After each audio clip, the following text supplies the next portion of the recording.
এয়া আকাশবাণী গুৱাহাটীৰ FM মহাবাহু আৰু প্ৰাগজ্যোতিষপুৰ নিবেদন কৰা হৈছে কৰোনা সজাগতা অনুষ্ঠান প্ৰতিৰোধ আগবঢ়াইছে মানস প্ৰতিম শৰ্মা আৰু অৰুণিমা গোস্বামীয়ে সহযোগী অপূৰ্ব মালি অনুষ্ঠান আৰম্ভ কৰি প্ৰথমে এয়া মানস প্ৰতিম শৰ্মা সমস্ত শ্ৰোতালৈ নমস্কাৰ জনাই আমাৰ প্ৰতিৰোধ অনুষ্ঠান আৰম্ভ কৰিছো অৰুণিমা প্ৰথমে আমি ৰাজ্যখনৰ তথ্য দিব বিচাৰিছো হয় অসমত এতিয়ালৈকে 59 জন মুঠ আক্ৰান্তৰ সংখ্যা 59 জন হৈছে গৈ আৰু ইয়াৰ ভিতৰত 24 জন চিকিৎসাধীন হৈ আছে 36 গৰাকী সুস্থ হৈ উভতিছে আৰু চৰকাৰী সূত্ৰত প্ৰকাশ কৰা মতে এজনৰ মৃত্যু হৈছে এই ৰোগত আক্ৰান্ত হৈ এয়া অসমৰ তথ্য আৰু সৰ্বভাৰতীয় পৰ্যায়ত 59662 জন প্ৰায় 60000 জন লোক আক্ৰান্ত মৃত্যু হৈছে 1981 জনৰ আৰু যোৱা 24 ঘণ্টাত ভাৰতত প্ৰায় 3000 জন আক্ৰান্ত হৈছে মৃত্যু হৈছে 95 জনৰ আৰু কেৱল মহাৰাষ্ট্ৰত 24 ঘণ্টাত সহস্ৰাধিক লোক আক্ৰান্ত হৈছে 24 জনৰ মৃত্যু হৈছে আৰু মহাৰাষ্ট্ৰত মুঠ আক্ৰান্ত 19063 জন মৃত্যু হৈছে 731 জনৰ একেদৰে গুজৰাটতো 7402 জন আক্ৰান্ত মৃত্যু হৈছে 449 জনৰ হয় গুৱাহাটীৰ ক্ষেত্ৰত যেহেতু জোৱানিখা আনেগৰাকী পজিটিভ ওলাইছে গতিকে তাৰ পৰিপ্ৰেক্ষিতত জিলা প্ৰশাসনে যি আমাৰ ইয়াত ৰিজনেল ডেন্টেল কলেজ আছে ভঙাঘৰত তাত এটা কণ্টেইনমেণ্ট জোন হিচাপে ঘোষণা কৰিছে মানে ছাত্ৰাবাসত এগৰাকী তাত পজিটিভ ওলালে গতিকে তাত কণ্টেইনমেণ্ট জোন ঘোষণা কৰা হৈছে আৰু তাত অহা যোৱাৰ ক্ষেত্ৰত কিছু নিষেধাজ্ঞা বাধা নিষেধ আৰোপ কৰা হৈছে আৰু আমি সমগ্ৰ বিশ্বৰ যদি তথ্য চাওঁ তেতিয়াহ'লে সমগ্ৰ বিশ্বৰ 212খন ৰাষ্ট্ৰৰ 40,15,107 জন আক্ৰান্ত মৃত্যু হৈছে 2,76,268 জনৰ আৰু কেৱল আমেৰিকাতে 13,22,163 জন আক্ৰান্ত মৃত্যু হৈছে 78,616 জনৰ আমাৰ প্ৰতিবেশী শ্বিলঙত আন এগৰাকী ৰোগীৰ দেহত পজিটিভ পোৱা গৈছে এয়া শ্বিলঙৰ পৰা লাভ কৰা তথ্য হয় আৰু এই ব্যক্তিজন মানে য'ত প্ৰথমটো কেছ ওলাইছিলে প্ৰথমটো চিকিৎসক গৰাকী তেখেতৰ ঘৰতে তেখেতৰ পোৱা গৈছে মানে যোগাযোগ আছিলে গতিকে আন এগৰাকী ৰোগীৰ দেহত পজিটিভ পোৱা গৈছে হয় আৰু বহিৰাজ্যৰ পৰা যিসকল অসমলৈ আহিছে লোকসকল তেওঁলোকৰ স্বাস্থ্য পৰীক্ষাৰ বাবে অসমৰ ৰাজ্যপালে জোনেল স্ক্ৰিনিং চেণ্টাৰ ডিসচাৰ্জ বোৰ্ড গঠন কৰিছে এই সমিতিসমূহ কোকৰাঝাৰ গুৱাহাটী তেজপুৰ যোৰহাট আৰু শিলচৰত পৰীক্ষা কৰিব তেওঁলোকৰ দলে আৰু এই ক্ষেত্ৰত সংশ্লিষ্ট জিলা উপায়ুক্তসকললৈ নিৰ্দেশ দিয়া হৈছে আৰু এই সমিতিসমূহে দৈনিক প্ৰতিবেদন দিব চৰকাৰক হয় তেওঁলোকে পৰীক্ষাত কি পালে হয় আমি এতিয়া বহিৰাজ্যৰ বিষয়ে কথা কওঁতে আমি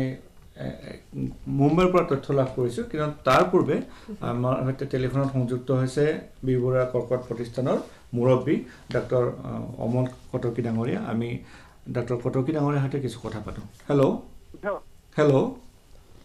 খুদক আপুনি হয় হয় হয় প্ৰথমে আপোনাক আমাৰ অনুষ্ঠানলৈ আদৰণি জনালে হয় প্ৰথমে জানিব বিচাৰিছো কালি যি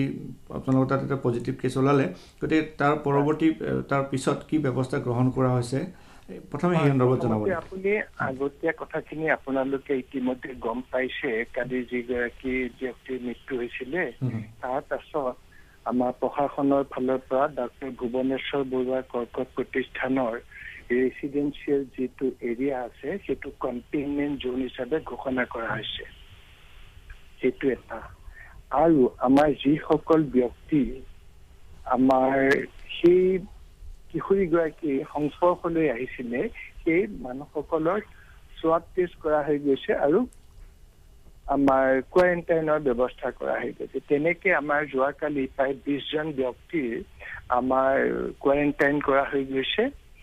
তাৰ বাহিৰেও প্ৰায় 65 গৰাকী ব্যক্তিৰ কালি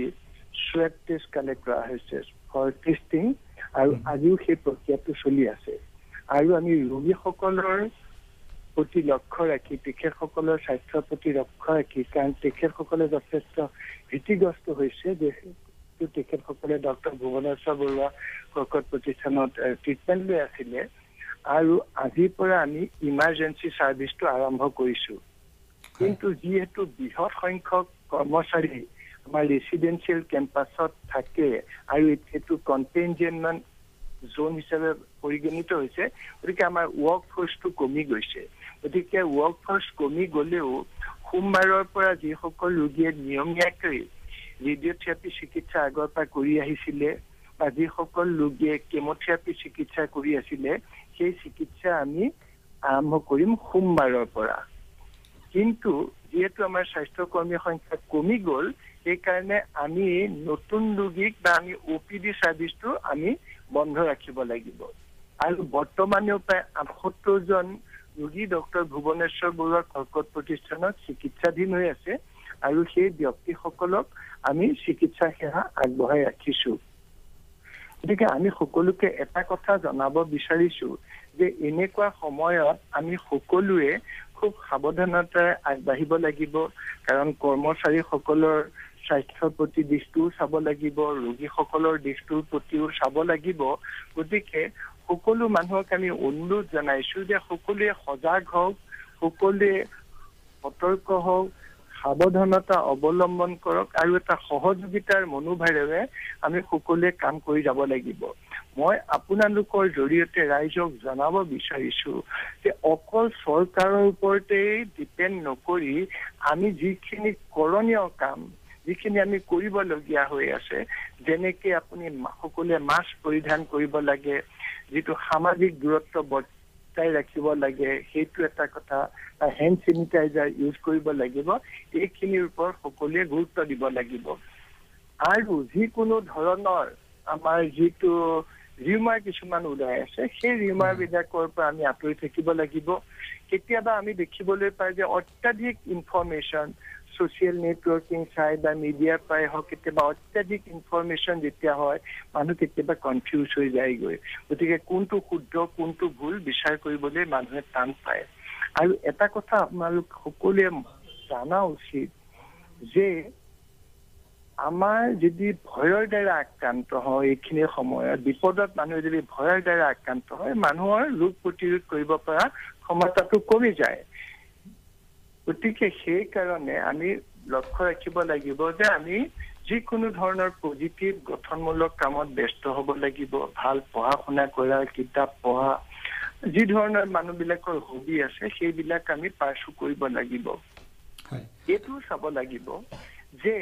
আজি আমাৰ অসমত যোৱাকালিলৈকে প্ৰায় 53 জন ৰোগী আছিলে, এতিয়া সংখ্যাটো আজি বাঢ়িছে। এইখিনি সময়ত 53 জনৰ ভিতৰতে আমি এইটোও জানো যে 34 গৰাকী ব্যক্তি ভাল হৈ গৈছে,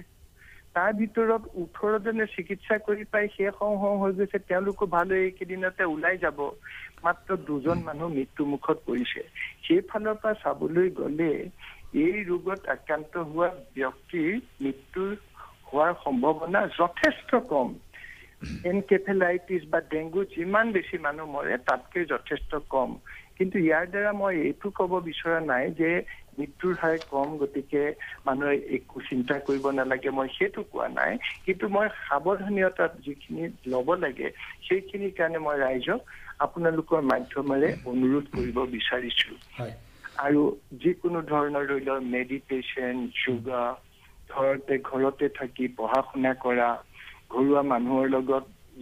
ধৰি লওক ফোনতেই ভাল দুই এষাৰ কথা পতা, এনেধৰণৰ ক্ষেত্ৰতে গঠনমূলক দৃষ্টিভংগীৰে যদি আমি আগবাঢ়ো তেতিয়াহে আমি এই যুদ্ধখনত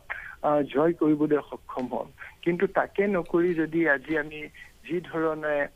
ৰাস্তাই বাটে ঘাটে হোৱাই নোহোৱাই ওলাই গৈছো বা সামাজিক দূৰত্ব বৰ্তাই ৰখা নাই, সেইবিলাকে সমস্যাটো আৰু গভীৰ কৰি তুলিব আৰু আমাৰ ৰোগীৰ সংখ্যা লাহে লাহে বাঢ়ি যাবগৈ। গতিকে আমি সকলোৰে আমাৰ নিজৰ স্বাৰ্থত, ৰাইজৰ স্বাৰ্থত, দেশৰ স্বাৰ্থত এই নিৰ্দেশাৱলী আমি পালন কৰি দিলে ভাল হয়। তেতিয়াহ'লে হয়তো আমি এই যুদ্ধ জয়ী হ'বলৈ সক্ষম হ'ম। আৰু এইখিনিতে মই সকলোকে ধন্যবাদ জনাব বিচাৰিছো। ডক্টৰ ভুৱনেশ্বৰ বৰুৱা কৰ্কট প্ৰতিষ্ঠানৰ সমূহ কৰ্মচাৰী, তেখেতসকলে নিজৰ এটা ধৰি লওক এটা পাৰ্চনেল থ্ৰেট এটা থাকে টু লাইফ, হয়নে, সকলো এটা ৰিস্ক থাকে। তথাপিও তেখেতসকলে যি ধৰণে সেৱা আগবঢ়াইছে বা অকল বি বৰুৱা কৰ্কট প্ৰতিষ্ঠানতেই নহওক আৰু বিভিন্নবিলাক হেল্থ ইনষ্টিটিউশ্যন আছে সকলো ব্যক্তিকে আমি ধন্যবাদ জনাইছো ৰাইজেও সহায় সহযোগ কৰিছে বিভিন্ন স্বয়ংসেৱী সংস্থাই আহি কিছুমানে হয়তো বিনামূলীয়াকৈ এই ৰোগীসকল বা ৰোগীসকলৰ আত্মীয়সকলক খাদ্য বিতৰণ কৰিছে তেওঁক আমি তেখেতসকলক আমি ধন্যবাদ জনাইছো কিছু সংগঠন আছে যিসকলে হয়তো হেণ্ড চেনিটাইজাৰ আমাক ডনেট কৰিছে মাস্ক বা পাৰ্চনেল প্ৰটেক্টিভ ইকুইপমেণ্ট গতিকে ইয়াৰ জৰিয়তে মই সকলোকে ধন্যবাদ জ্ঞাপন কৰিছো হয় আৰু শেষত এই সময়ছোৱাত কৰ্কট ৰোগীসকলৰ কি ধৰণৰ বিশেষ সাৱধানতা গ্ৰহণ কৰা উচিত প্ৰথম কথা হৈ গৈছে কৰ্কট ৰোগীসকলে এটা কথা মন কৰিব লাগিব যে তেখেতসকলৰ ৰোগ প্ৰতিৰোধ কৰিব পৰা ক্ষমতা কিছু কম আন ৰোগীতকৈ গতিকে তেখেতসকলেও হস্পিটেললৈ আহিলেও সেই ছ'চিয়েল ডিষ্টেঞ্চিং মেইনটেইন কৰিব লাগিব তেখেতসকলে মুখ ভালদৰে পৰিষ্কাৰ কৰি ৰাখিব লাগিব যিকোনো ধৰণৰ পৰা যাতে বেলেগ ইনফেকশ্যনৰ দ্বাৰা তেখেতসকলে আক্ৰান্ত নহয় গতিকে পৰিষ্কাৰ পৰিচ্ছন্নতাৰ ওপৰত গুৰুত্ব দিব লাগিব আৰু সুষম খাদ্য যিবিলাক খাদ্য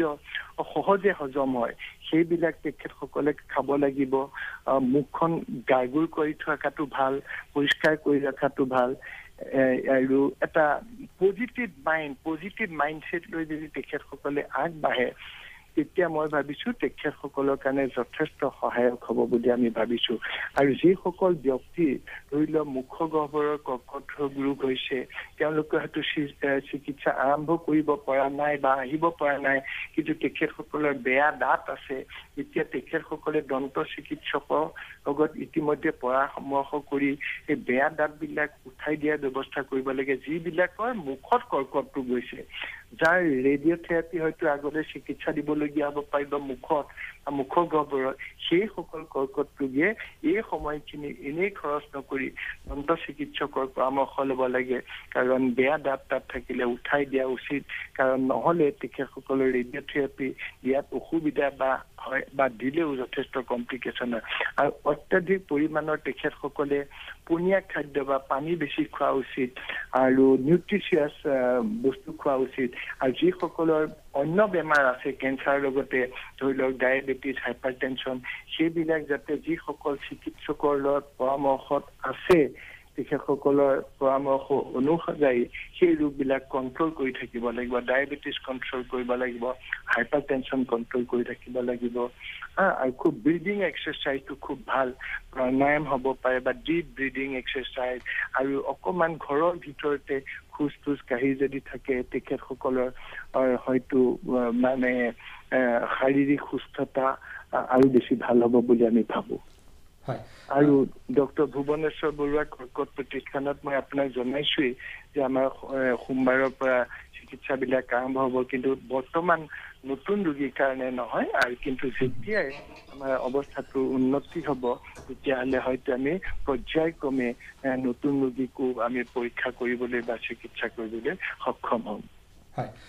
ডক্টৰ কটকী আপুনি গুৰুত্বপূৰ্ণ তথ্য আমাৰ জৰিয়তে শ্ৰোতাসকলক আগবঢ়ালে নিশ্চয়কৈ উপকৃত হ'ব আপোনালৈ অশেষ ধন্যবাদ হয় থেংক ইউ গতিকে আমি কিছু তথ্য লাভ কৰিলোঁ যথেষ্ট ভাল তথ্য দিছে আৰু আটাইতকৈ গুৰুত্বপূৰ্ণ কথাটো তেখেতে কৈছে যে ভয় নকৰিব ভয়ৰ দ্বাৰা ৰোগ প্ৰতিৰোধ ক্ষমতা হ্ৰাস পায় মানুহৰ শৰীৰত আৰু তেতিয়া যিকোনো ৰোগে মানুহক আক্ৰমণ কৰিব পাৰে অতি সহজে গতিকে ভয় কৰিবলৈ তেখেতে মানা কৰিছে পজিটিভ হৈ থাকিবলৈ হয় আমি ইয়াৰ এটা সংযোগ কৰিব বিচাৰিছোঁ যে মুম্বাইৰ পৰা যি 132 গৰাকী ব্যক্তি কঢ়িয়াই অনা বাছত অসমলৈ যাত্ৰা ইতিমধ্যে আৰম্ভ হৈছে আৰু সেই গাড়ী মধ্যপ্ৰদেশত প্ৰৱেশ কৰিছে আৰু দেৱাশীষ শৰ্মা জনাইছে পৰহিলৈ তেখেতসকল গুৱাহাটীলৈ আহি পোৱাৰ সম্ভাৱনা আছে গুৱাহাটীলৈ আহি পাব গতিকে এই তথ্য আমি মুম্বাইৰ পৰা লাভ কৰিছোঁ আন এক তথ্য হ'ল যে অসম চৰকাৰে ৰাষ্ট্ৰীয় স্বাস্থ্য অভিযানৰ সহযোগত এতিয়া এই সময়ছোৱাৰ বাবে সঞ্জীৱনী OPD ব্যৱস্থা আৰম্ভ কৰিছে মানে ঘৰতে থাকি ইয়াত ডক্টৰৰ সৈতে কথা পাতিব পাৰে আৰু এই সেৱা প্ৰতিদিনে 10 বজাৰ পৰা দুপৰীয়া 2 বজালৈ সোমবাৰৰ পৰা শনিবাৰলৈ মানে দেওবাৰে নাথাকিব এই লাভ কৰিব আৰু ইয়াৰ বাবে পঞ্জীয়ন কৰিব লাগিব এটা ৱেবছাইট দিছে www.e sanjeevniopd.in ইয়াত লগ ইন কৰিলে চিকিৎসকৰ সৈতে ঘৰতে থাকি পৰামৰ্শ লাভ কৰিব হয় আমাৰ শ্ৰোতাসকলে এই সুবিধা গ্ৰহণ কৰিব পাৰে হয় আৰু চিকিৎসকৰ পৰামৰ্শৰ বাবে ভিডিঅ' কনফাৰেন্সৰ জৰিয়তে তেওঁলোকে আলোচনা কৰিব পাৰিব আৰু ই প্ৰেছক্ৰিপশ্যন লাভ কৰিব পাৰিব ইয়াৰ জৰিয়তে হয় এতিয়া আমি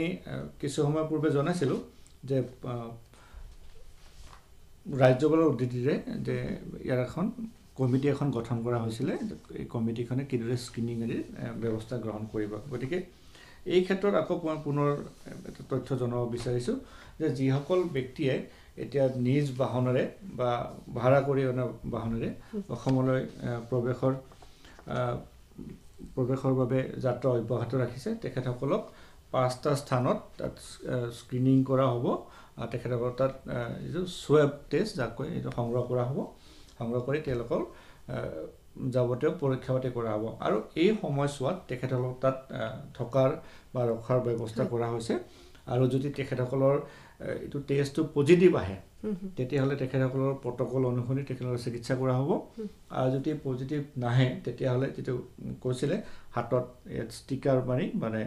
ষ্টেম্প মাৰি হোম কোৱাৰেণ্টাইনৰ বাবে তেওঁলোকক পঠোৱা হ'ব এইদৰে ব্যৱস্থা গ্ৰহণ কৰা হ'ব আৰু ইয়াৰ লগতে আমাৰ সংবাদদাতাসকলে বিভিন্ন তথ্য আমাক দি আছে শিৱসাগৰৰ পৰা আমাক জনাইছে আমাৰ সংবাদদাতাই যে জিলাখনত 2চকীয়া আৰু 4চকীয়া ব্যক্তিগত বাহনৰ ক্ষেত্ৰত আজিৰে পৰা যুগ্ম নীতি বলবৎ কৰা হৈছে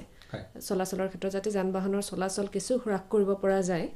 আৰু এই নীতি উলংঘা কৰিলে কঠোৰ ব্যৱস্থা গ্ৰহণ কৰা হ'ব বুলি সকিয়নি দিয়া হৈছে হয় আৰু ইয়াৰ লগতে কাৰ্বি আংলঙৰ পৰা আমাৰ সংবাদদাতাই জনাইছে যে মণিপুৰত আবদ্ধ হৈ থকা জিলাখনৰ 10জন লোক আহি পাইছে ডিফুত তেওঁলোকৰ স্বাস্থ্য পৰীক্ষা কৰোৱা হৈছে আৰু লগতে পশুপালন বিভাগে জনাইছে জিলাখনৰ যে গাহৰিৰ সোৱাইন ফিভাৰ জিলাখনত হোৱা নাই কোনো গাহৰি এই সোৱাইন ফিভাৰৰ দ্বাৰা আক্ৰান্ত হোৱা নাই বুলি পশুপালন বিভাগে প্ৰকাশ কৰিছে বিভাগীয় সূত্ৰই আমি গাহৰিৰ এই সোৱাইন ফিভাৰৰ প্ৰসংগৰে আমি জনাব বিচাৰিছোঁ যে আজি নিশা 9:30 বজাত অসমৰ মাননীয় কৃষি আৰু পশুপালন মন্ত্ৰী শ্ৰীযুত অতুল বৰা ডাঙৰীয়াই আমাৰ দৃষ্টিপাত অনুষ্ঠানত অংশগ্ৰহণ কৰিব বাণীবদ্ধ অনুষ্ঠান আৰু তাত কুইজৰ অনুষ্ঠানৰ শিতানো থাকিব গতিকে কৃষি খণ্ড আৰু লগতে পশুপালনৰ এই বিষয় সন্দৰ্ভত তেখেতে বিভিন্ন প্ৰশ্নৰ উত্তৰ দিছে শ্ৰোতাসকলে নিশ্চয় শুনিবলৈ নাপাহৰিব নিশ্চয় আৰু ইয়াৰ লগতে আমাক কামৰূপ জিলাৰ সংবাদদাতাই জনাইছে যে ৰাজ্যৰ জলসিঞ্চন বিভাগৰ স্বতন্ত্ৰ আৰু শিক্ষা বিভাগৰ ৰাজ্যিক মন্ত্ৰী ভৱেশ কলিতা আজি জিলাখনত সাফাই কৰ্মীসকলক খাদ্য আৰু বীজাণুনাশক সামগ্ৰী প্ৰদান কৰিছে তেওঁলোকৰ সহায়ৰ বাবে আৰু বাক্সাৰ পৰা লগতে আমাক জনাইছে বাক্সাৰ সংবাদদাতাই যে মানাহ ৰাষ্ট্ৰীয় উদ্যানৰ দাঁতি কাষৰীয়া বিভিন্ন গাঁৱৰ প্ৰায় 500টা পৰিয়ালক WWF নামৰ আন্তৰ্জাতিক স্বেচ্ছাসেৱী সংস্থাটোৱে সহায় আগবঢ়াইছে আৰু এই পৰিয়ালৰ সদস্যসকল যথেষ্ট আনন্দিত হৈছে এই সহায় লাভ কৰি আমি লগতে শ্ৰোতাসকলক পুনৰ জনাব বিচাৰিছোঁ পৰহিলৈ মানে দেওবাৰে সন্ধিয়া 7:45 পৰা আমাৰ বাতৰি বিভাগৰ সৈতে মাইগভ অসমৰ কুইজৰ অনুষ্ঠান প্ৰচাৰ কৰা হ'ব আৰু শ্ৰোতাসকলে ৰেডিঅ' আমাৰ এই অনুষ্ঠান শুনি থাকিব তাত কুইজৰ প্ৰশ্ন আহিব উত্তৰসমূহলৈ প্ৰেৰণ কৰিব পাৰিব আৰু শুদ্ধ উত্তৰ প্ৰতিযোগীক নগদ ধনেৰে পুৰস্কৃত কৰা হ'ব এয়া হ'ব দেওবাৰে সন্ধিয়া 7:45 হয় আৰু ইয়াৰ লগতে আৰু এটা তথ্য দিব বিচাৰিছোঁ যে প্ৰধানমন্ত্ৰী কৃষক সন্মান নিধিৰ অনুদান বিতৰণত হোৱা বিসংগতিৰ তদন্ত আৰম্ভ কৰা হৈছে কামৰূপ জিলাত আৰু কৃষিমন্ত্ৰীয়ে অহা 15 মে'ৰ ভিতৰত তদন্তৰ প্ৰতিবেদন দাখিল কৰিবলৈ নিৰ্দেশ দিছে আমি এই বিষয়ে কথা পাতিম এতিয়া আমাৰ সৈতে টেলিফোনত সংযুক্ত হৈছে গুৱাহাটীৰ নেম কেয়াৰ হস্পিটেলৰ স্বত্বাধিকাৰী মুৰব্বী ডক্টৰ হিতেশ বৰুৱা আমি তেখেতৰ সৈতে কিছু কথা পাতোঁ হেল্ল' হয় ডক্টৰ বৰুৱা ডাঙৰীয়া পুনৰ আপোনাক আমাৰ অনুষ্ঠানলৈ আদৰণি জনালোঁ হয় এতিয়া যিহেতু গুৱাহাটীত ধৰক পজিটিভ কেছ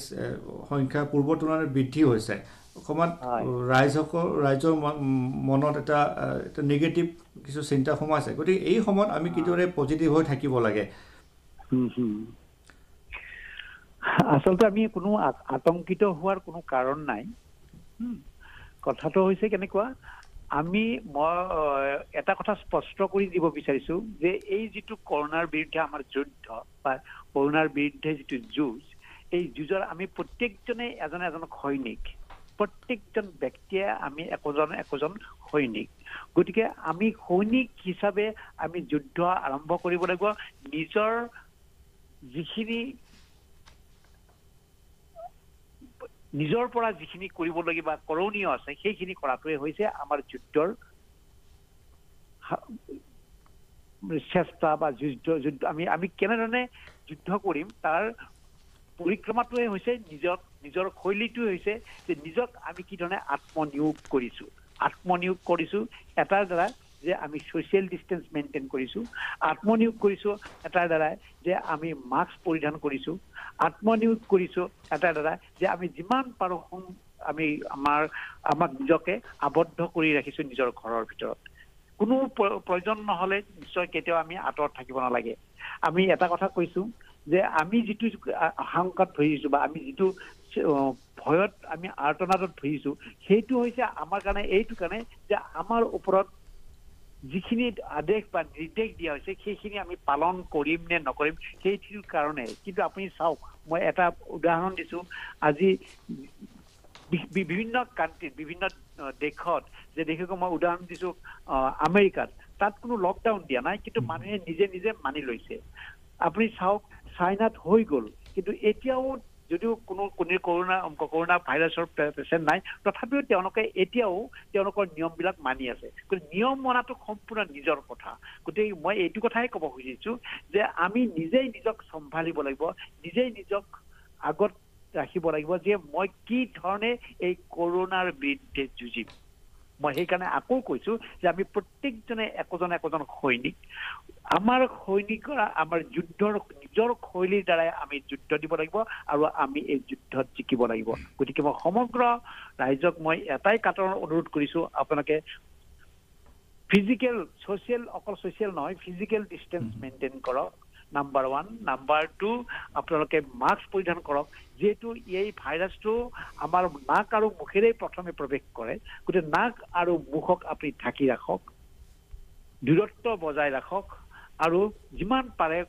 ঘৰত থাকিবলৈ যত্ন কৰক যাতে আমাৰ শৃংখলটো বিশৃংখল হৈ যায় আমাৰ যিটো চেইন চিষ্টেম সেই চেইনটো ব্ৰেক হৈ যায় এইখিনি যদি আমি কৰোঁ ইয়াত কোনো আতংকিত হ'বলগীয়া কথা নাই যদি কাৰোবাৰ আমি দেখিছো আমি কোনোবা নিজৰ ঘৰতে কাৰোবাৰ পজিটিভ হৈছে বা আমি কৰ্মস্থলীৰ কাৰোবাৰ পজিটিভ হৈছে কোনো চিন্তা কৰিব নালাগে নিজে আপুনি নিগেটিভ হোৱাৰ কাৰণে যত্ন কৰি থাকক নিজক নিগেটিভ কৰিলে গোটেই সমাজখন নিগেটিভ হৈ থাকিব গোটেই পৰিয়ালটো নিগেটিভ হৈ থাকিব হয় আৰু ধৰক এই সময়ছোৱাত ধৰক যিসকল গুৰুতৰ ৰোগী থাকিব তেখেতসকলে নিশ্চয় চিকিৎসালয় আহিব লাগিব উপায় নাই কিন্তু আন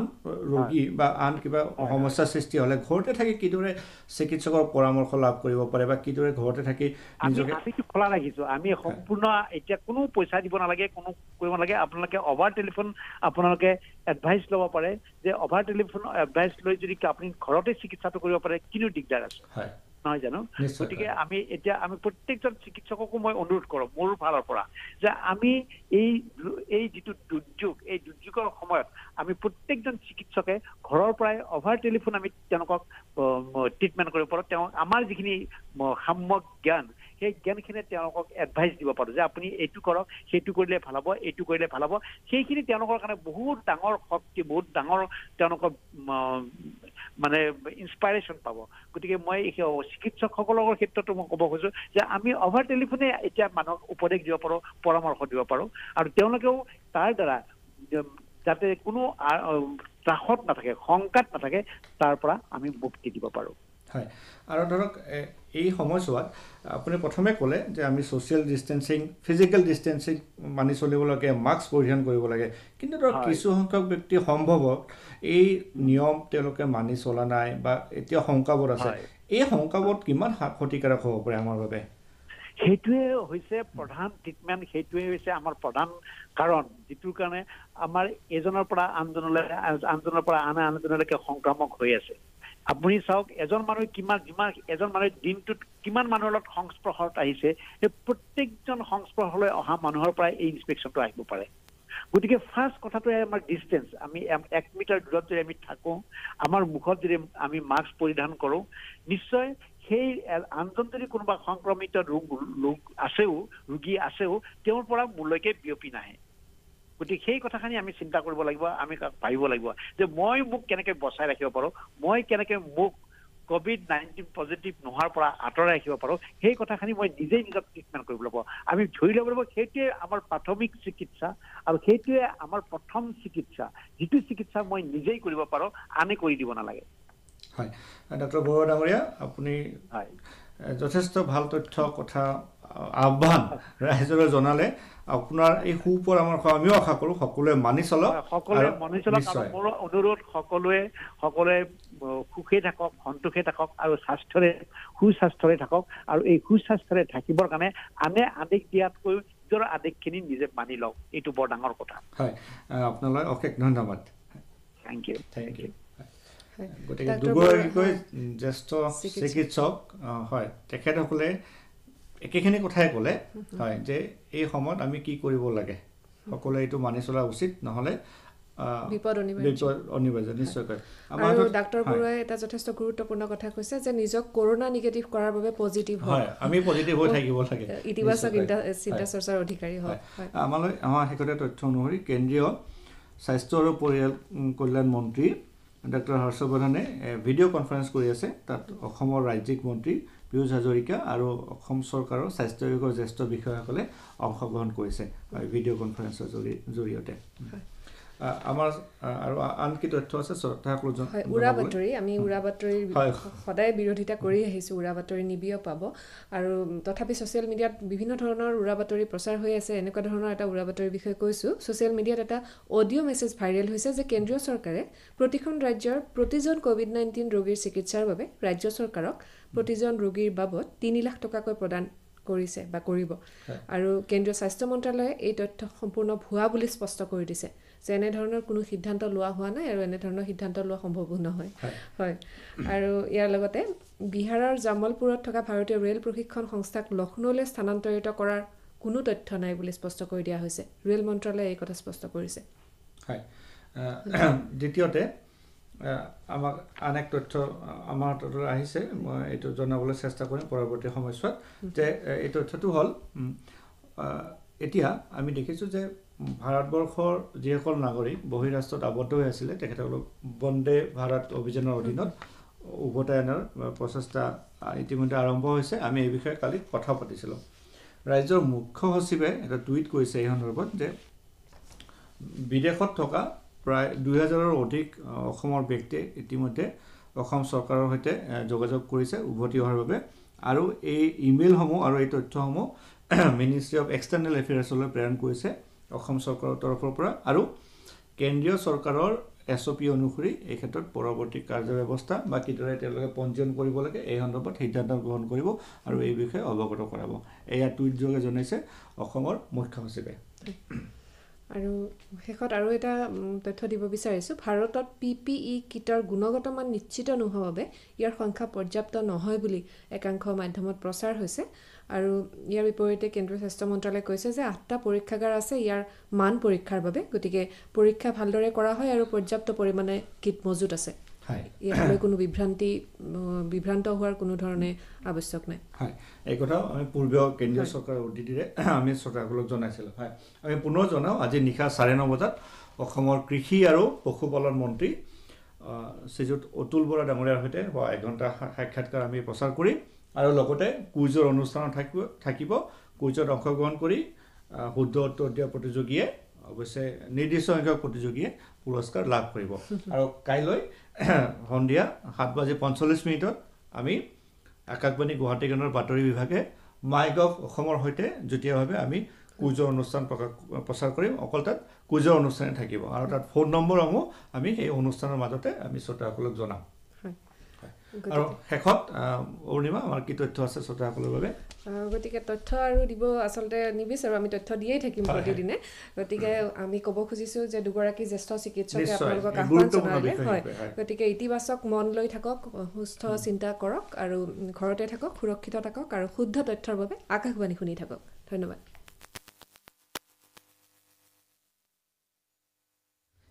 ইমান পৰে কৰোনা সজাগতা অনুষ্ঠান প্ৰতিৰোধ সুধিলে আগবঢ়ালে মানস প্ৰতিম শৰ্মা আৰু অৰুণিমা গোস্বামীয়ে, সহযোগ কৰিলে অপূৰ্ব মালিয়ে। এয়া আকাশবাণী গুৱাহাটীৰ FM মহাবাহু আৰু প্ৰাগজ্যোতিষপুৰ